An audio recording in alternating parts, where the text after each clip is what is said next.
Welcome to Facts Radio, your journey through history begins here. In this episode, we explore Thanksgiving, a single word that carries the weight of 4 centuries, a word that sounds like warmth and smells like nutmeg, yet echoes with the creak of sailing ships and the crack of muskets. We will follow a handful of English families who stepped off a tiny cargo vessel into the bite of a New England winter, and we will walk beside the Wampanoag peoples who watched them come.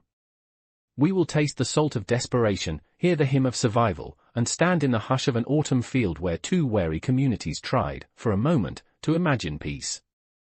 This is not the grade school pageant of paper hats and hand-traced turkeys. This is the living, breathing, bleeding story of how a harvest became a legend, and how that legend would one day grow wings heavy with contradiction.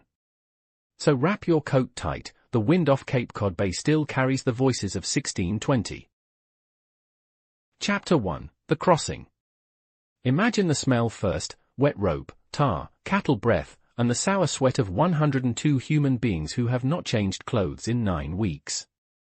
It is September 6, 1620, and the Mayflower is riding the outgoing tide of Southampton water like a reluctant drunk nudge toward the stage. Her square sails belly with wind that tastes of salt and destiny, yet every creak of her oak ribs whispers, "Turn back." But there is no back, not really. The separatists aboard have already fled England to Holland, and Holland, with its tempting liberties and grinding loom work, was never home. Now they chase a vision, a blank place on the map where conscience can stretch wider than a king's decree. They call themselves saints. History will call them pilgrims, a word that will one day be printed on crepe paper plates. For now, they are simply families: Bradford, Brewster, Standish, Winslow, clutching Bibles, children, and the frayed edges of hope. The Atlantic is not the enemy, it is the examiner. For 65 days it sets them a curriculum in nausea, waves the height of houses, slap the deck, turning the ship into a cradle flung by an angry giant. A pregnant woman, Elizabeth Hopkins, feels her child kick against the cradle of her own pelvis each time the vessel slams into a trough.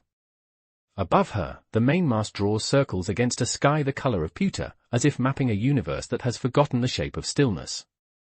One storm snaps a main beam, the sailors debate turning back, but a great iron screw, brought for building houses, jacks the beam back into place. It is the first miracle on a voyage that will need many more, and it is performed not by prayer alone but by the stubborn ingenuity of people who have decided that death, if it comes, will have to come ashore with them. Below deck, a teenage boy named John Howland grows restless with the stink of chamber pots and the fog of snoring faith. He climbs the companionway for air, misjudges the role, and is pitched into the grey fury. For a heartbeat, the ocean owns him. Then his hand finds the halyard rope that trails behind like a loose thought. Muscles burning, he hauls himself back to the world of wood and breath. Later, William Bradford will write that Howland was taken up alive, a phrase so plain it hides the thunder of the moment, a single grip between past and future, between anonymity and the thousands of descendants who will one day count him as progenitor. Imagine the silence that followed his gasping return, the way every prayer below deck suddenly felt addressed to a God who listens with his eyes open. By November the coast of Cape Cod rises like a bruise on the horizon. They have missed Virginia, their intended landfall, by hundreds of miles, thanks to autumn storms and the treacherous wish to simply stop moving. The Mayflower drops anchor in what is now Provincetown Harbor on November 11th. The first thing they hear is the cry of gulls, sharp as broken glass. The second is the crackle of muskets as Miles Standish fires a warning volley at unseen shadows. They have arrived, but arrival is not landfall, it is the moment when imagination snaps against the mirror of reality. The shore ahead is a wall of brown and gold dunes, tufted with beach grass that hisses like a warning. There are no inns, no welcoming fires, only the promise that every footstep forward will have to be carved from wilderness with tools they barely own. Yet in the chill dusk, as women kindle the first cook fire on the deck, the smell of scorched pork and damp biscuit rises like a hymn. It is the first fragrance of the new world they will try to make, and it smells, impossibly, of Thanksgiving, though the thanks are still tangled thick with terror. Chapter 2, The First Winter. December 1620 arrives on the edge of a knife, and the knife is made of wind. The Pilgrims have chosen Plymouth Harbour for a reason: a high sandy hill, a brook of sweet water, and the eerie cleared fields left by the Patuxet people who once lived here but are now ghosts, victims of a plague that raced ahead of European sails like an invisible herald. The newcomers do not know they are walking on a graveyard, they only know the ground is soft enough for spades. On December 25th, Christmas Day in the Old World but a work day for separatists, they begin to build. Snowflakes the size of shillings drift past as men notch pine logs, their axes ringing out metallic across the silent harbour. Each strike is a statement: we refuse to vanish. Yet the cold is a pickpocket that steals strength faster than it can be replaced.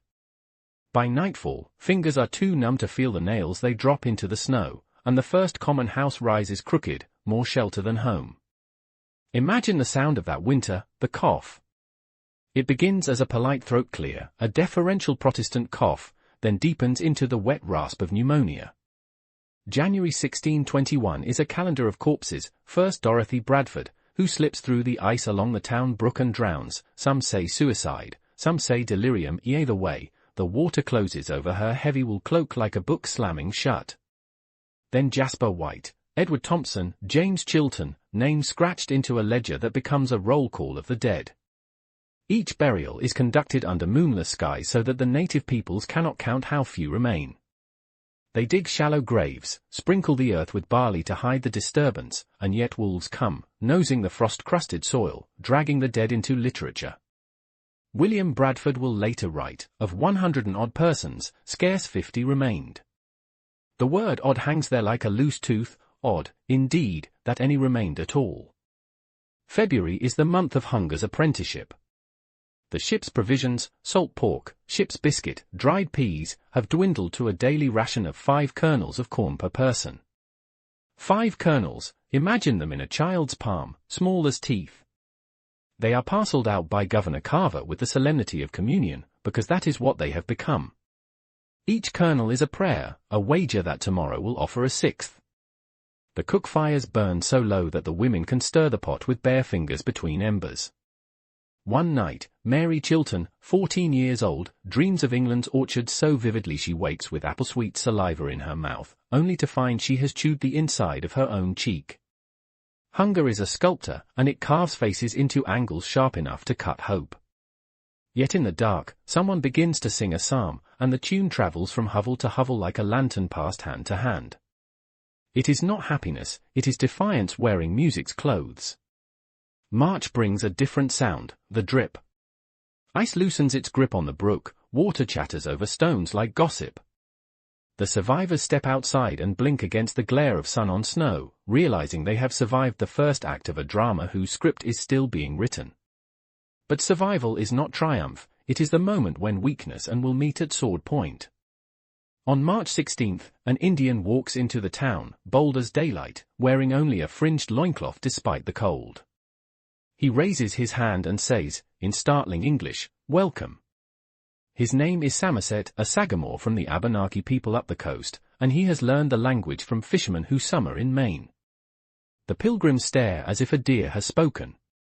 Samoset asks for beer, they offer water and biscuit. He stays the night, stretched before the fire like a prophecy, and when he leaves the next day, he carries the first diplomatic gift, a few beads, a few knives, and the fragile knowledge that the world outside their palisade is larger, older, and more complicated than they dared to dream. It is the first crack in the wall of solitude, and through it, spring begins to breathe. Chapter 3, Contact. Imagine the tension on March 22nd, when Samoset returns with 5 other men, one of them taller, darker, quieter. His name is Tisquantum, though history will flatten it to Squanto. A Patuxet, he has walked these very beaches as a boy, has smelled the same spruce smoke on autumn wind. Yet he has also crossed the Atlantic as a slave, lived in London as a curiosity, and returned to find his village emptied by plague. He is, in other words, a man with 2 worlds in his chest, beating against each other like caged birds. When he speaks, the pilgrims hear an English accent wrapped around Algonquian syllables, a voice that should not exist but does.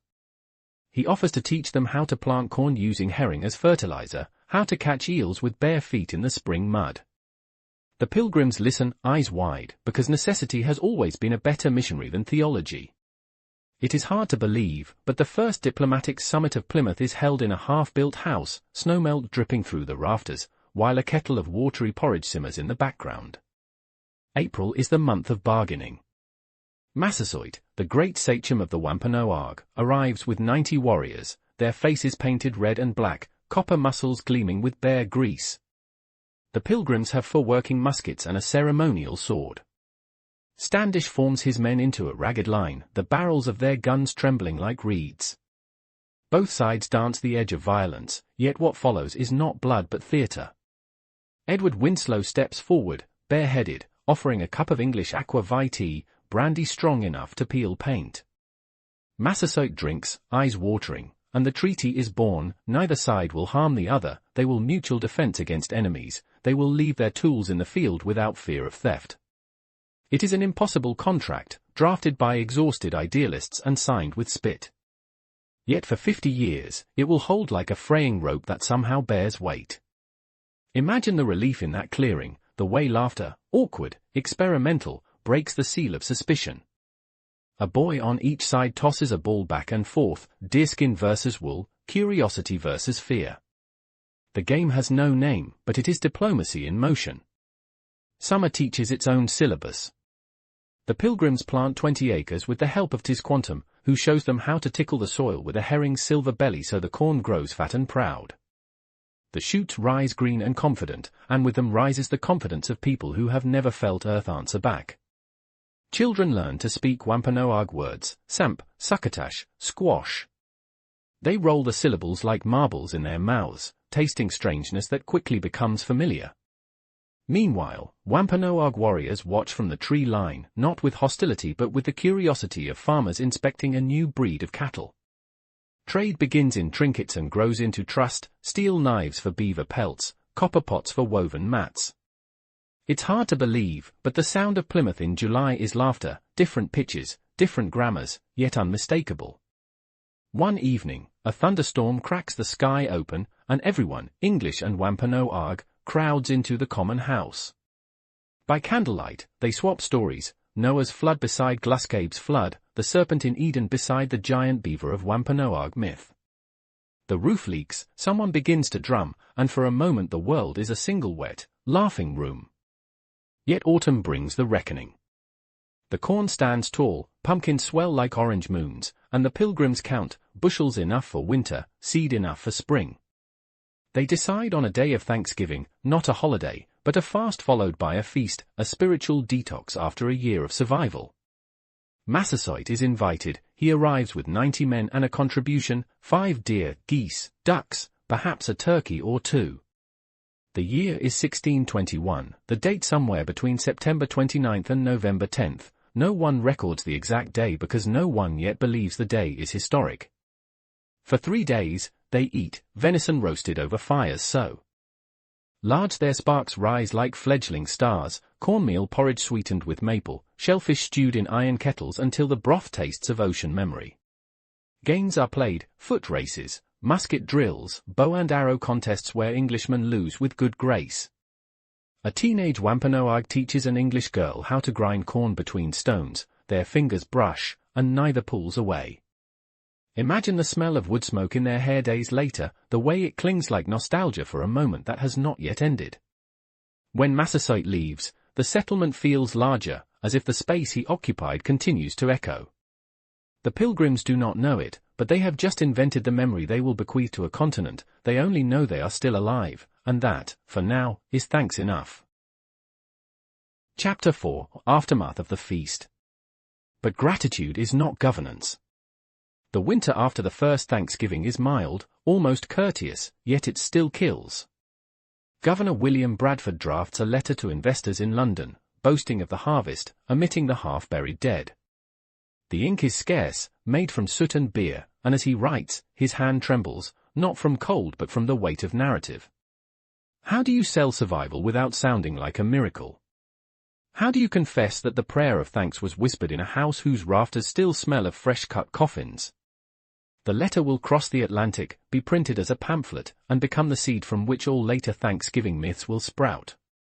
Imagine Bradford late at night, candle stub guttering, rewriting the day's losses into the language of Providence.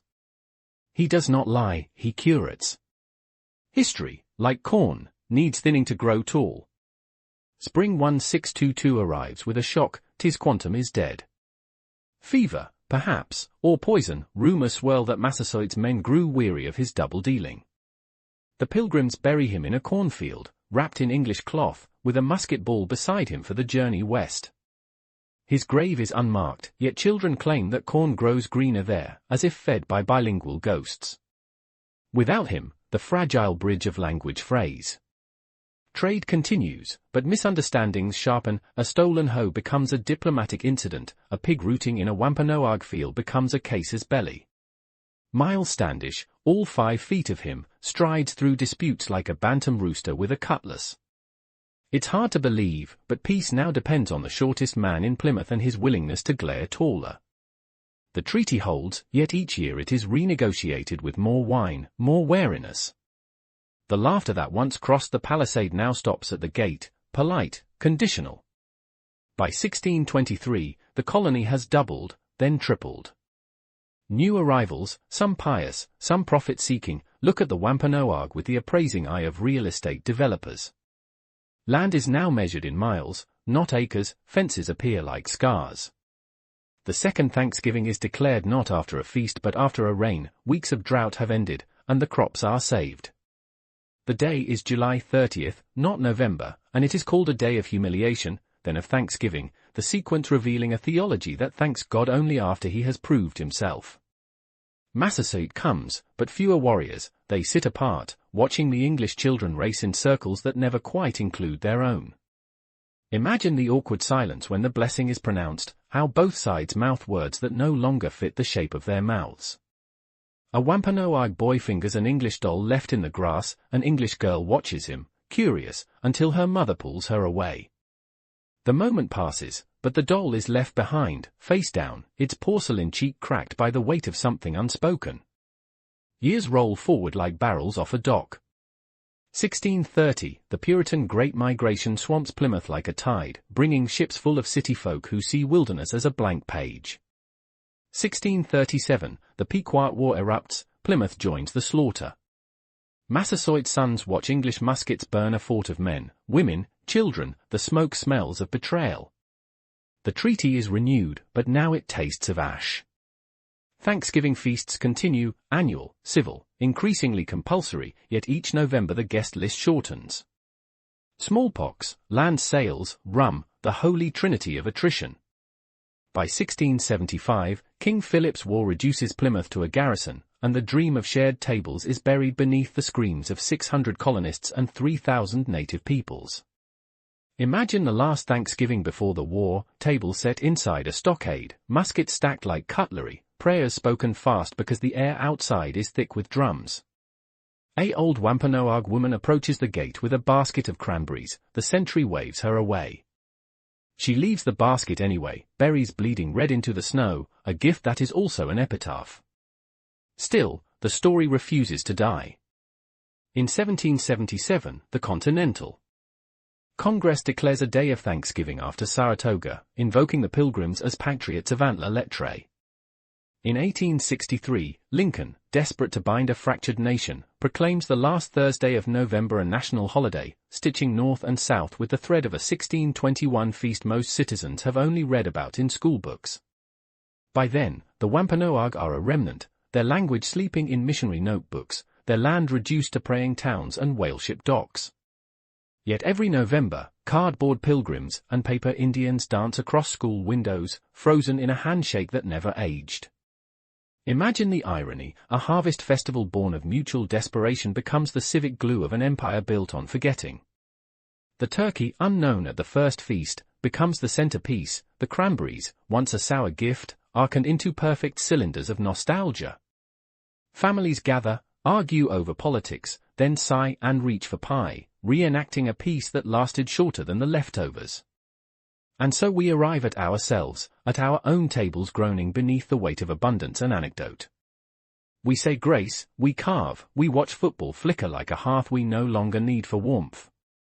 Somewhere in Plymouth, a descendant of Massasoit lights a candle not for thanks but for remembrance. Somewhere in Nebraska, a child traces his hand on construction paper and calls it a turkey, unaware that the fingers once belonged to a Patuxet boy who learned to spell hope in 2 languages. The story is not a lie, it is a mirror, reflecting whatever we bring to it: guilt, gratitude, hunger, denial. Imagine, this year, pausing mid-chew to listen for the creak of the Mayflower's timbers beneath the floorboards, for the echo of a psalm sung off-key in a half-built house. The taste of turkey is the taste of continuance, the taste of cranberry is the taste of absence. We are the latest diners at a table that stretches backward through centuries of snow and smoke, forward into futures we have not yet tasted. The host, history, raises a glass and says, "Finish your plate, the story is still hungry." And somewhere, faint as salt on the wind, a voice answers in Algonquian, then in English, then in the universal language of breath: "Thanks, thanks, thanks." Chapter 5, The Widening Circle, 1690 to 1770. Imagine the smell of ink and ale in a Boston print shop, 1690. Cotton Mather hunches over a sermon he will preach next Sabbath, a brief recognition of New England's errand into the wilderness. The word Thanksgiving appears only once, yet the entire homily is soaked in it, an annual emotional ledger where gratitude is the currency with which Puritans pay down the debt of survival. By now the custom has metastasized, no longer a single feast after harvest, but a scatter of days proclaimed by governors whenever war is averted, rain arrives, or smallpox relents. Each proclamation is read from meeting-house steps, the parchment rattling like a flag in the cold wind. Congregations listen, hats in hand, while somewhere on the frontier a Wampanoag child learns English from a captive-turned-servant, her tongue folding around alien syllables that once belonged to her grandfather. The circle widens, but the center, memory, phrase. In 1704, Judge Samuel Sewell, repentant Salem witch trial magistrate, hosts a private Thanksgiving dinner. The table is mahogany, the turkey stuffed with chestnuts, the conversation uneasy. His guest, a Nipmuc preacher named Samson Occam, bows his head for grace but keeps his eyes open, studying the silver, the lace, the uneaten food that could feed his village for a week. Between courses they discuss theology, predestination versus reciprocity, sins of the fathers versus promises of the son. Imagine the hush when the judge admits that the land beneath their feet was bought for a song, a hymn, actually, sung at the first missionary sermon. Occam does not rage, he asks for another spoonful of gravy, tastes the salt of the ocean in it, and says quietly, "Salt water can't be separated once it's stirred." The comment hangs like smoke. Sewell writes it down that night, unsure whether it was blessing or curse. By 1720, Thanksgiving has become civic choreography. Militias drill on the village green at dawn, muskets firing volleys that send crows wheeling above fields stubbled with cornstalks like broken spears. Families file into meeting houses where sermons last 3 hours, long enough for the roasted birds at home to cool past perfect tenderness, long enough for teenage hearts to wander. A girl named Silence Doggett, Benjamin Franklin's pen name before he is anyone, scribbles an essay mocking the hypocrisy. "We thank the Lord for victory over the French, then scalp our prisoners in the same breath." The satire is printed, read aloud in taverns, laughed at, forgotten. Yet the laughter is a crack in the wall of certainty. Through it, the scent of sage and gunpowder mingle into an aroma the colonies will call patriotism. The Great Awakening. George Whitefield preaches in open fields to 20,000, his voice rolling across the crowd like thunder across harvested stubble. He calls for a thanksgiving of the spirit, a harvest of souls. Listeners fall, convulse, weep. Some see visions of tables set in heaven where Indians and settlers dine together on manna. When they rise, dirt clings to their clothes like the residue of doubt. Within weeks, congregations split, old light versus new, tradition versus ecstasy. Thanksgiving sermons now compete with camp meeting testimonials. The holiday becomes a battleground where emotion wrestles order. Imagine a farmer in Connecticut canceling the annual feast because his wife speaks in tongues over the plum pudding, declaring the turkey a Pharisee in every bite. The children stare at the empty platter, learning that gratitude can be postponed, like rain, like redemption. The frontier pushes west, Thanksgiving follows like a camp follower. In the Ohio Valley, Scotch-Irish families raise a toast with homemade rye, their log cabin too small for the table, so the board is set across 2 barrels. Outside, Shawnee scouts watch the glow of candlelight, smelling bread baked from stolen corn. Inside, a grandmother born in Ulster tells the tale of 1621 as if she were there, the details growing wilder. With each telling, turkeys the size of horses, Indians who spoke the king's English better than the king. The children listen, eyes wide, their ears tuned to the myth rather than the murmur of real footsteps outside. At dawn, the horses are gone, the Thanksgiving table becomes, overnight, an altar of loss. Still, the family gives thanks, because gratitude, like muskets, is sometimes the only thing left to hold. The Stamp Act. Boston cancels Thanksgivings officially, because how can a colony give thanks to a crown that taxes its tea? Unofficially, households gather in curtained rooms, whispering grace over smaller birds, bitter herbs. The story of the Pilgrims is retold as anti-authoritarian scripture, freedom seekers fleeing an oppressive king. Sam Adams raises a cup of smuggled Madeira and toasts the true Plymouth Rock, resistance. In taverns, men rehearse the rhetoric of liberty while carving turkeys that taste, they swear, of rebellion. Imagine the irony, a holiday born of submission becomes fuel for revolt. The same sermons that once praised divine monarchy now denounce it, the same ministers who preached obedience now hide muskets under their pulpits. Thanksgiving is no longer a date, it is a dialect, spoken in every accent of dissent. The Boston Massacre. Crispus Attucks, half Wampanoag, half African, falls in the snow, his blood dark against the white like spilled cranberry sauce. The newspapers call him the first to die for liberty, but no one mentions that his ancestors welcomed the Pilgrims. Paul Revere engraves the scene, yet omits the face of the man whose very veins braid the contradictions of the coming nation.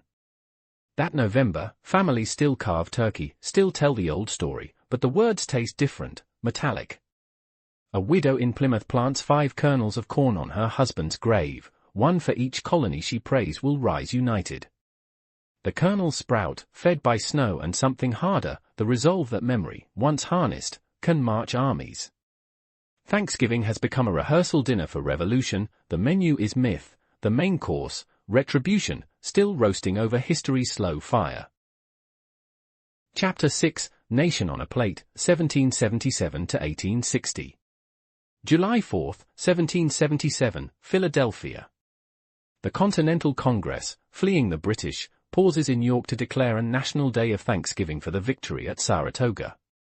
The resolution is read in a candle-lit room smelling of wet wool and urgency. For the first time, Thanksgiving belongs to a country that barely exists, a nation inventing itself with every stanza of a new anthem. Churches ring bells, soldiers gnaw hardtack and dream of turkey. Imagine a teenage fifer named Jedediah, shivering in Valley Forge a year later, writing in his journal, snow up to the knees, but Mars chestnut stuffing warms the mind. The entry is smudged with tears or melted snow, he cannot tell which. The war ends, but the date floats, presidents must proclaim it yearly, like a captain reminding the crew why they keep sailing. George Washington issues the first federal Thanksgiving proclamation, Thursday, November 26. His words are Hamiltonian in grandeur, Jeffersonian in hope, to acknowledge the providence of Almighty God, to obey His will, to be grateful for His benefits. In Manhattan, churches overflow, Wall Street is a footpath of mud and ambition. A woman sells gingerbread shaped like eagles, a boy steals one, bites off the head, tastes the birth of empire. Yet not everyone applauds. Anti-federalists grumble that the holiday smells of monarchy, of state-mandated piety. In Virginia, Patrick Henry refuses to close his tavern, declaring everyday Thanksgiving when tyrants are defied. The new nation is a table set with mismatched chairs, some sit, some stand, some refuse the invitation outright. The White House is still a half-built rumor when John Adams declares Thanksgiving while nursing a nation fractured by faction. Abigail Adams serves a modest goose, the gravy thin, the china borrowed. Over tea, she and the president discuss the Sedition Act, the whisper that liberty is already being devoured by its own children. Outside, slaves chop wood for a capital city that runs on unpaid muscle, the axe blows echo like punctuation marks in the Declaration's promise. Imagine one of those slaves, a man named Isaac, carrying the turkey to table, his fingers brushing the silver platter warm as sunlight he cannot legally own. He hums a hymn under his breath, thanks for survival, not for freedom. The hymn escapes through a cracked window, drifts across the Potomac, settles into soil that will one day grow a cemetery called Arlington. The War of 1812 ends, Madison proclaims Thanksgiving in February, the nation too exhausted to wait for autumn. In New Orleans, Andrew Jackson hosts a banquet for officers, Creole chefs add cayenne to the stuffing, jazz to the air. A Choctaw scout named Pushmataha watches the feast, remembers his village burned by the same British, and wonders whose victory is being toasted. He raises a glass anyway, because gratitude can be a scalpel that carves space for future revenge. Back in Boston, a merchant launches the first cranberry sauce, sealing seasonal nostalgia into tin that will sail to Calcutta, Canton, Liverpool, exporting America's origin myth like a new kind of scripture. Imagine a sailor prying open a can on the equator, tasting Massachusetts in the syrupy tang, feeling suddenly, inexplicably, patriotic. The Indian Removal Act.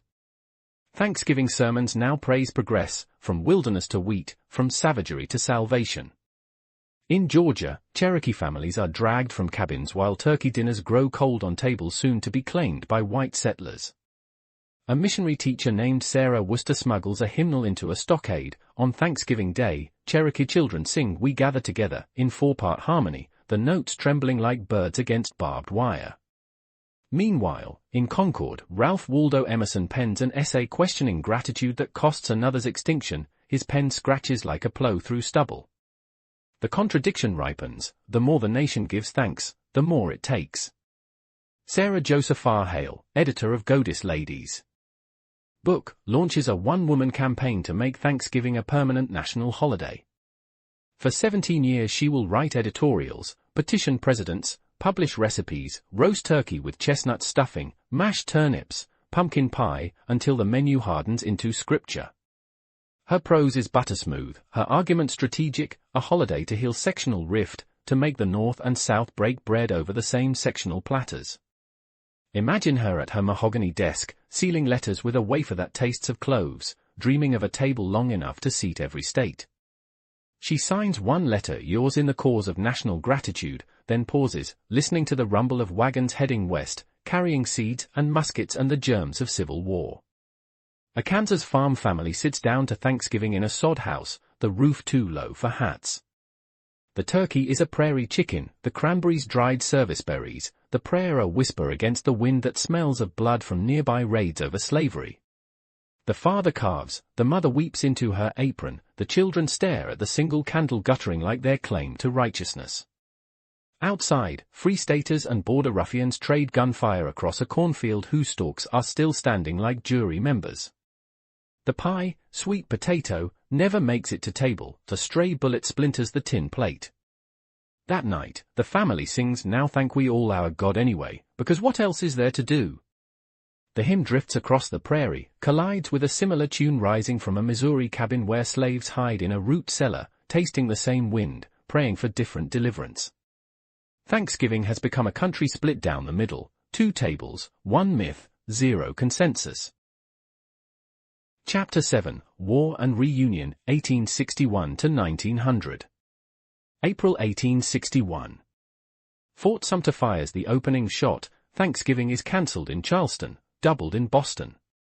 Union soldiers write home requesting mother's stuffing as if it were ammunition. In camp, they improvise, hardtack soaked in water, crushed with onions, wrapped around a squirrel and roasted over a bayonet. A Minnesota private named Artemis tastes it and laughs until he cries. The flavor is almost home.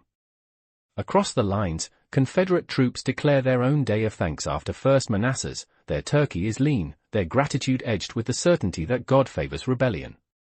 Imagine a picket on the Rappahannock, humming a hymn while carving initials into a fence rail. On the opposite bank, an enemy voice finishes the same tune. Both fall silent, realizing the river carries music better than bullets. Gettysburg's dead are still warm when Lincoln proclaims Thanksgiving for the last Thursday in November. Secretary of State Seward drafts the language. The year that is drawing toward its close has been filled with the blessings of fruitful fields and healthful skies, omitting the 50,000 new graves. The proclamation is read in hospitals where amputees raise cups of morphine-laced punch to toast unity. In the White House, Tad Lincoln insists on inviting a turkey named Jack. The bird is spared, establishing the first unofficial pardon. Imagine the boy leading the turkey down Pennsylvania Avenue, feathers brushing snow, while freedmen in contraband camps sing Go Down, Moses with verses rewritten for pumpkin pie. The holiday survives the year's blood, a raft bobbing on a Red Sea. Sherman marches to the sea, fields burn like altars. In Savannah, officers commandeer a mansion for Thanksgiving, the table set with damask looted from Charleston. A black cook named Dolly prepares the meal, her hands still trembling from the memory of whippings. When the colonel toasts to national gratitude, she pours the wine but does not drink. Her thanks are private, whispered to the ghost of a son sold south. That night she slips out, follows the North Star of Union campfires, and is free by Christmas. Years later, her daughter will host Thanksgiving in Chicago, the turkey seasoned with a pinch of ash saved in a locket, taste of liberation, cost of memory. The war ends, Lincoln is dead. Andrew Johnson declares Thanksgiving in December, the nation too fractured to wait for autumn. In Richmond, freedmen parade with banners, the year of Jubilee, thank God and General Grant. A former slave named Susie King Taylor serves turkey to her old mistress, roles reversed like a photograph negative. They eat in silence, the only sound the clink of cutlery and the distant echo of hammers rebuilding a city. Susie later writes, gratitude is a knife that cuts both ways, it carves the turkey and the heart. The quote is published in a black newspaper, read aloud in churches, added to the unofficial scripture of a holiday still searching for its post-war soul. Reconstruction sputters. Thanksgiving becomes a theater of reunion, northern factories ship Kentucky to southern towns, freight cars rolling like olive branches on rails.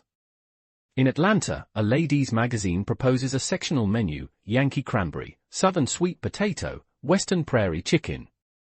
The recipe is reprinted, debated, adopted, the meal becomes a metaphor the country can swallow. Yet the taste is uneven. In a Tennessee cabin, a widow who lost 2 sons, one in blue, one in gray, sets 2 empty chairs at the head of the table. She fills their plates, eats in silence, then carries the untouched food outside for the stray dogs.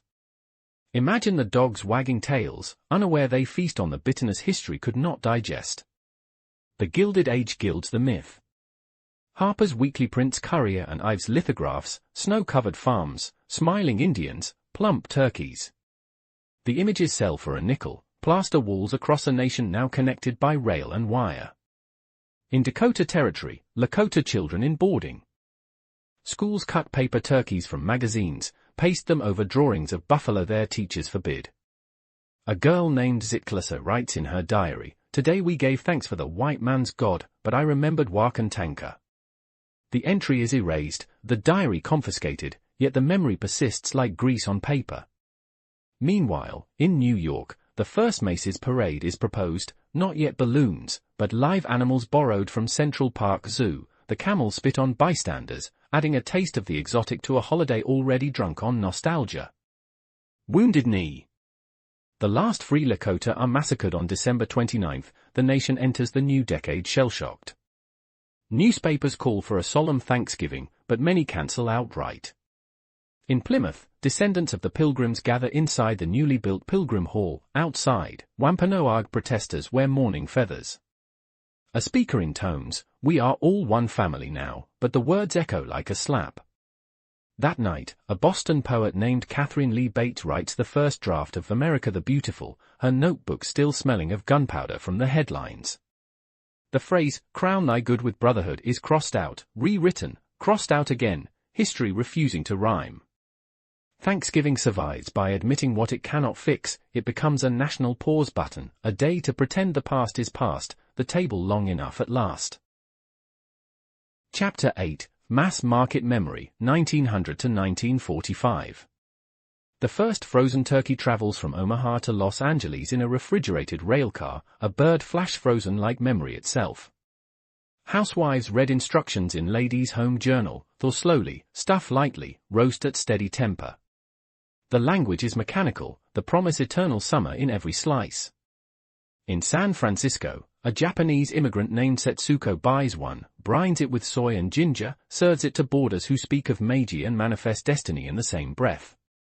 Imagine the taste, salt of the Pacific meeting sage of the prairie, umami of exile. Setsuko saves the wishbone, her daughter will carry it to Manzanar for decades later, a brittle relic of a country that both feeds and fears her. World War I Thanksgiving is proclaimed in October so troops can ship out. In a trench outside Ypres, an American volunteer carves a Tinkan turkey with a bayonet, sharing with French poilus who think cranberry sauce is jam. They toast to the last Thursday of peace. The phrase is prophetic, next year the trenches freeze, and thanks is measured in dry socks. Back home, cities launch Turkeyless Thursdays to save grain, school children glue paper cornucopias for Belgian orphans, learning that gratitude can be rationed like sugar. A Kansas farm girl writes in her diary, "Sent our turkey to the Red Cross."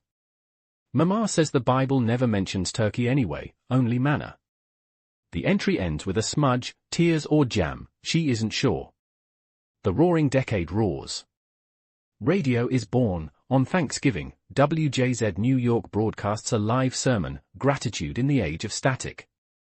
Families gather around cathedral-shaped radios, the dial glowing like stained glass.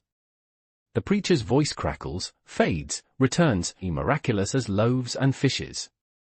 In Chicago, the first citywide Thanksgiving parade marches down State Street, floats of cornucopias, baton twirlers, a giant papier-mâché turkey that deflates in a sudden sleet. Children chase the collapsing bird, laughing, unaware they are chasing a metaphor. Meanwhile, in Harlem, James Weldon Johnson pens Lift Every Voice and Sing, its final verse a thanksgiving for the hope that the present has brought us. The hymn is sung in churches, then schools, then stadiums, becoming a second national anthem born in the throat of those Thanksgiving never originally counted. Macy's flagship store covers an entire city block, employees, many immigrants, dress as clowns, knights, sheiks, and escort a live Santa to usher in the shopping season. The parade is billed as the Christmas parade, but the date is Thanksgiving, and the message is clear, gratitude now precedes commerce like an opening act. Crowds press against police barricades, mouths full of roasted chestnut sold by Italian vendors who speak English with a Genovese lilt. A little Polish girl sees her fur Santa, decides he looks like her Babcia's butcher in a beard, and laughs until she drops her candied apple. The sticky fruit rolls beneath a float shaped like the Mayflower, a janitor sweeps it up, tosses it, myth and sugar indistinguishable. Imagine the apple fermenting in a trash bin, bubbling like history itself, sweet, sour, alcoholic. Black Tuesday. The market crashes 6 days after a Thanksgiving where menus still boasted oyster stuffing and champagne. By 1931, breadlines replace parade crowds. In Central Park, a Hooverville hosts its own feast, stale bread, watered soup, a single turkey donated by a department store as PR. A veteran named Joe takes a bite, declares it tastes like 1918, and no one asks what he means. Newspapers photograph the moment, gratitude as survival, not celebration. FDR, elected the next year, moves Thanksgiving up a week to extend the shopping season, an act dubbed Franksgiving. Republicans refuse, half the country celebrates twice, half not at all. Families split like the nation itself, some carving turkey in November, others waiting until December, the gravy of tradition diluted by calendar politics. The Dust Bowl. In the Oklahoma Panhandle, a woman named Caroline Henderson writes a letter to the Federal Surplus Relief Commission, "We are grateful for the canned turkey, though the dust still sifts through the roof."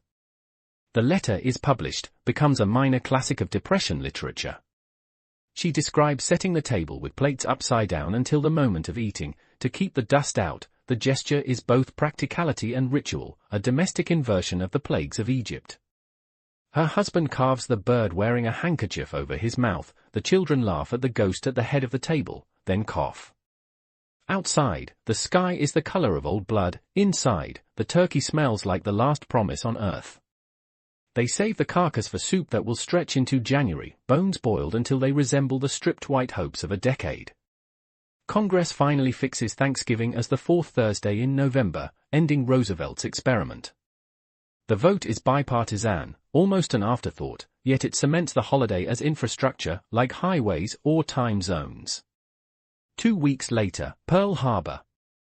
The nation enters war with a freshly codified ritual in its back pocket.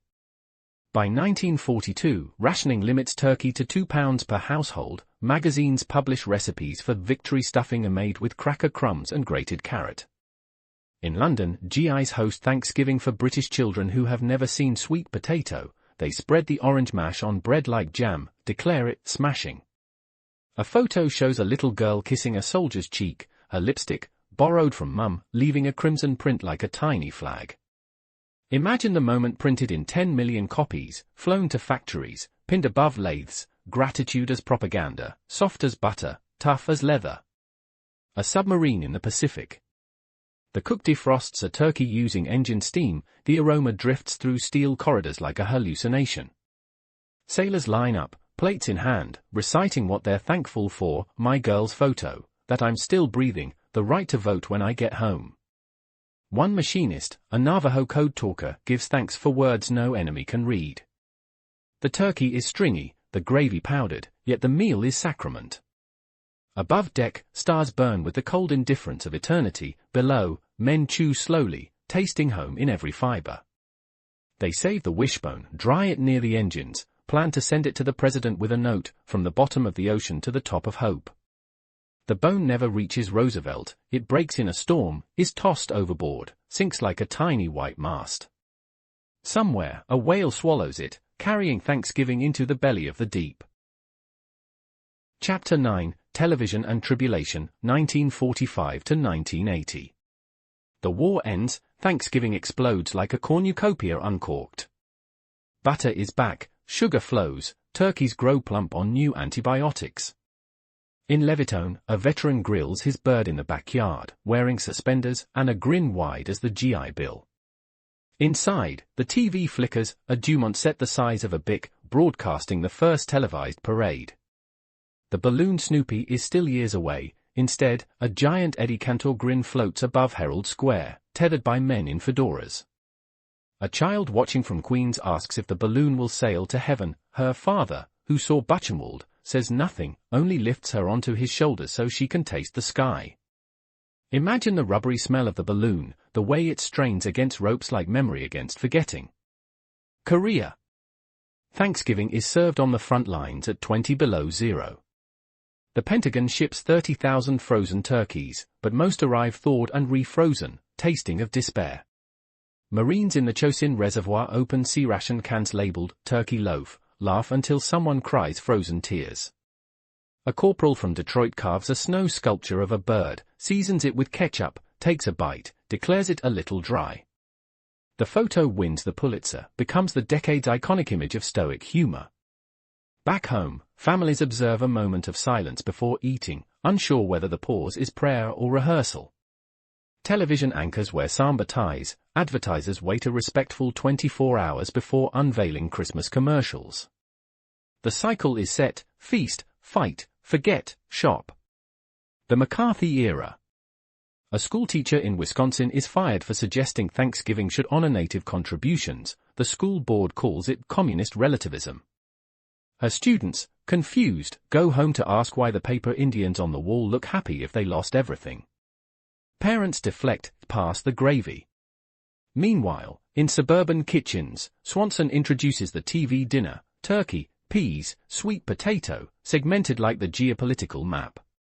Families gather around flickering sets, trays balanced on knees, watching I Love Lucy reruns. The laugh track drowns out the clink of cutlery, the quieter clink of conscience. Imagine the aluminum tray, once empty, bent into a makeshift mirror. A child sees her reflection fractured into 3 parts: consumer, comedian, citizen. She licks the gravy clean, wonders which piece is hers to keep. Kennedy in office. The first Catholic president carves a turkey with the same squint he brings to Cold War summits. At a tribal college in North Dakota, Lakota students hold an alternative feast: no turkey, only wojapi berry soup and fry bread. They call it UN Thanksgiving, or sometimes Thanks-taking. A journalist asks if they are protesting. A young woman answers, "We are remembering out loud." The phrase is picked up by Pacifica Radio, whispers into college dorms. Some white students stop eating turkey, others eat twice, guilt seasoned with rebellion. In Plymouth, the 350th anniversary parade includes a float of the Mayflower crewed by descendants of both colonists and Wampanoag. They wave together, smiles rehearsed. A photo captures the moment, two histories shaking hands across a plywood deck, the rope beneath the float invisible. Vietnam. Protesters march on Thanksgiving, carrying papier-mâché turkeys dripping red paint. Outside a recruiting center in Berkeley, a veteran throws his medals into a cauldron labeled National Thanks, while Allen Ginsberg chants a mantra of cranberry and napalm. Families split along generational lines, fathers who fought in 45, sons who refused to fight in 68, grandmothers who set an extra plate for the boys in Yunnan, sisters who set an empty chair for My Lai. The turkey, overbred and injected, tastes of cardboard and estrangement. Imagine a soldier in a Phi base near Cambodia, receiving a care package, foil-packed turkey, a cassette tape of his little sister reciting the Lord's Prayer. He plays it at dusk, the prayer mingling with rotor blades, the gravy tasting of aluminum and home.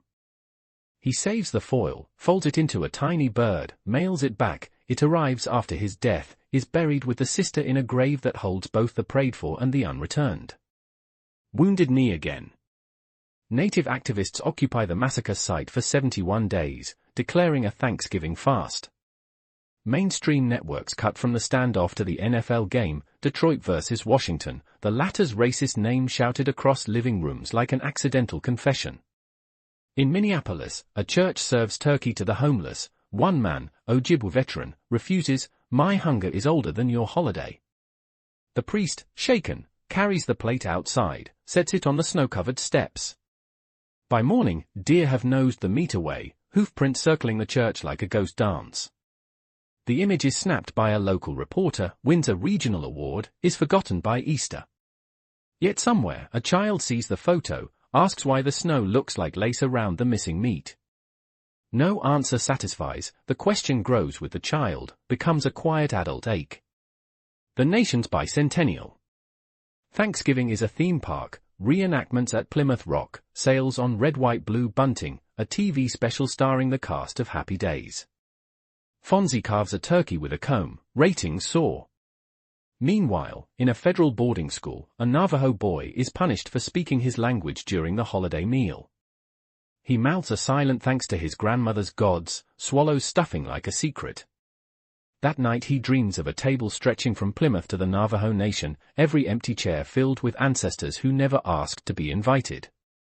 He wakes, writes the dream on notebook paper, hides it inside a hollowed-out textbook. Years later, he will become a poet, read the dream aloud at the National Museum of the American Indian.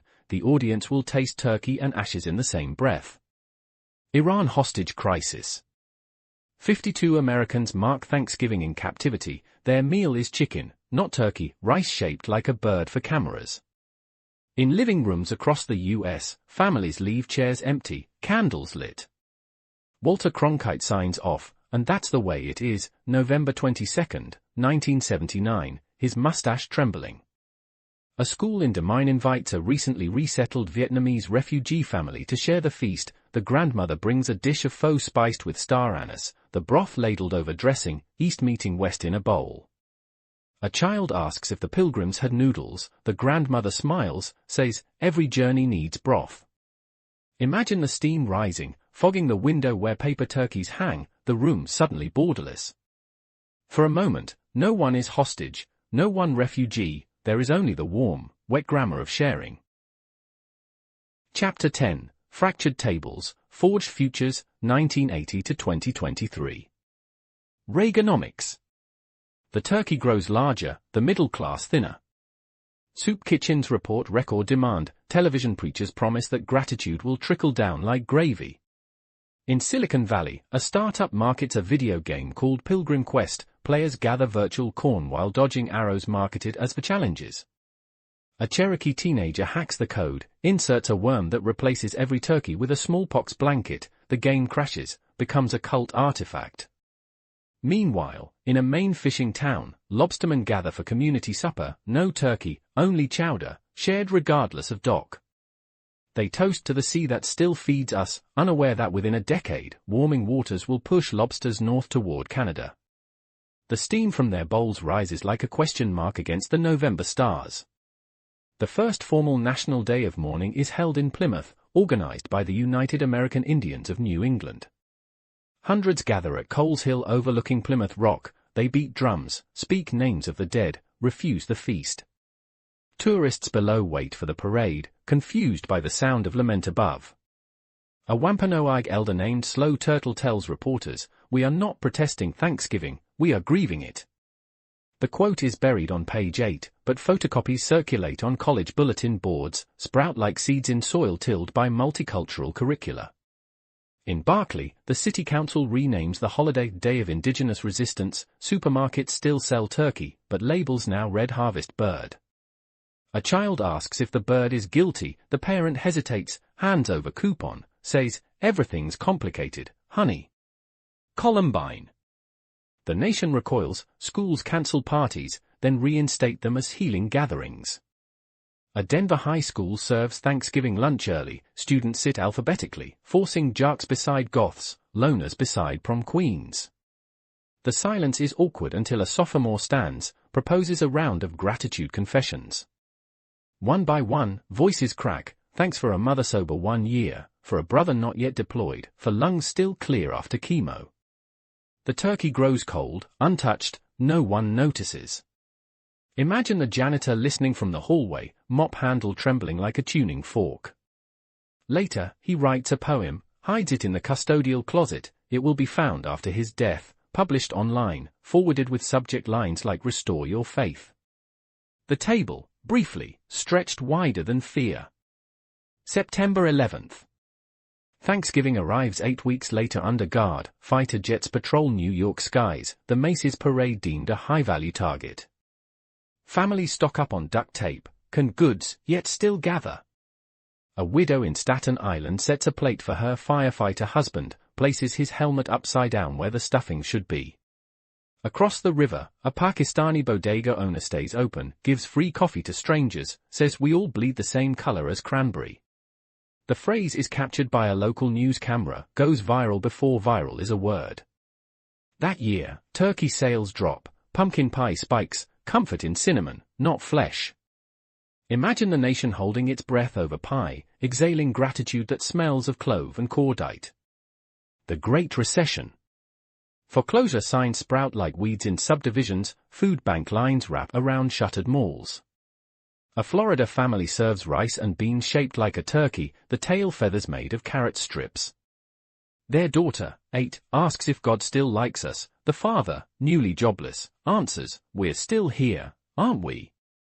In Chicago, a banker volunteers at a shelter, serves turkey to men whose 401(k)s he once managed into dust.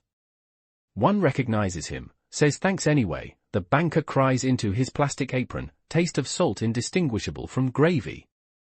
Photos of the moment circulate, become a meme titled "Humans Being Brothers," proof that redemption can fit inside a styrofoam clamshell. The election cleaves Thanksgiving like an axe through. Squash. Families post no politics rules on the fridge, yet the turkey still arrives charged. A college sophomore in Wisconsin texts her mother, "I can't come home if Uncle Dave brings his mega hat." The mother replies, "Then we'll set a smaller table." Across town, that uncle posts on Facebook, snowflakes triggered by poultry. They compromise, dinner at noon, politics ban until pie, then a timer, 30 minutes of civil discourse, phone on record for posterity. The experiment ends in tears and to-go boxes, but the recording is played months later at a community dialogue. Strangers hear their own families in the quarrel, begin to speak. The table, fractured, becomes a hinge rather than a wall. Pandemic. Tables shrink to screens, grandmothers learn Zoom, turkeys are carved for one.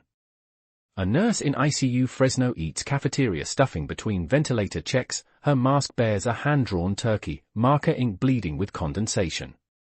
In New York, apartment dwellers bang pots at dusk on Thanksgiving, a cacophony of gratitude for delivery drivers. A teenager in rural Montana shoots his first deer, dresses it alone, FaceTimes grandparents who watch on a cracked screen, applauding. The venison tastes of smoke and solitude, he writes in his journal, "Thanksgiving is what you kill, cook, and carry inside when no one can reach you." The entry circulates on TikTok, voiced over with wind and skillet sizzle, liked 3 million times, proof that isolation can still be communal. Artificial intelligence writes recipes, drones deliver turkeys, lab-grown meat debuts as heritage flavor. A vegan family in Austin serves a 3D printed roast shaped like the Mayflower. Their grandfather, 92, declares it not bad for astronaut food. Meanwhile, in Plymouth, the 403rd Thanksgiving is observed amid rising seas. The rock itself is gated against flood tide. The day of mourning continues overhead, drums syncopating with tour guide loudspeakers. A child visitor asks which sound is true. Her mother answers, both, always. That night, across the country, Americans bow heads over disparate plates: tofu, venison, take-out Thai, traditional bird, each bite a referendum on what still matters. Imagine every mouth forming the same silent syllable: thanks, thanks, thanks, a chord struck from a million fractured strings, vibrating toward a future table not yet built, not yet broken. Closing summary. We began with a creak of timber and a hymn breathed into Atlantic frost, followed hunger through salted darkness, stood in the hush where two wary peoples tried, for a moment, to share the same breath of survival. We watched gratitude become ledger, then legend, then product, canned, televised, monetized, memified, yet never quite tamed. We tasted turkey that fed empires and turkeys that mocked them. We set empty chairs for the missing and extra plates for the unexpected. We argued over the crust of memory, fought for the last slice of meaning. Through every century, the table kept growing, splintering, lengthening, sometimes folding in on itself like a paper bird set too close to flame. Still, we keep coming back to it, carrying in our mouths the flavors of every story we can stomach and some we cannot. What have we learned? That gratitude without honesty is just gluttony wearing a halo. That every blessing casts a shadow, every feast is seasoned by loss, every thanks is owed to someone, human, animal, earth, who paid a price we rarely tally. That memory is not a photograph but a palimpsest, scraped and rewritten, yet never fully erased. Beneath the cranberry glaze, the faint iron taste of blood remains. That peace, like pie, cools fast, must be rewarmed, reserved, reimagined with each generation. And that hope is not the dessert but the table itself, the stubborn carpentry that insists there is still room to scoot closer, to pass the dish, to look a stranger, or an enemy, in the eye and ask, hungry? So here's to the child who will next inherit this story, who will trace a hand on construction paper and call it turkey, who will ask why some chairs are toppled and some faces are missing. May we hand over not just the recipe but the reckoning, not just the myth but the mess. May the wishbone break evenly for once, may the gravy stretch to cover every dry spot, may the drumbeat of dissent sync with the heartbeat of welcome. And should the table collapse under the weight of all we carry, may we build another, longer, lower, earthier, where knees touch soil, where elders speak without interruption, where no one is guest and everyone is host. Until then, we remain the latest diners, the newest cooks, the continuing story, still hungry, still hoping, still able, if we choose, to pass the plate to the left, to the right, across the wound, into the light. Thank you for joining us on this journey through history. If you made it this far, you're the reason we keep going. Please subscribe and help us continue sharing these stories with the world.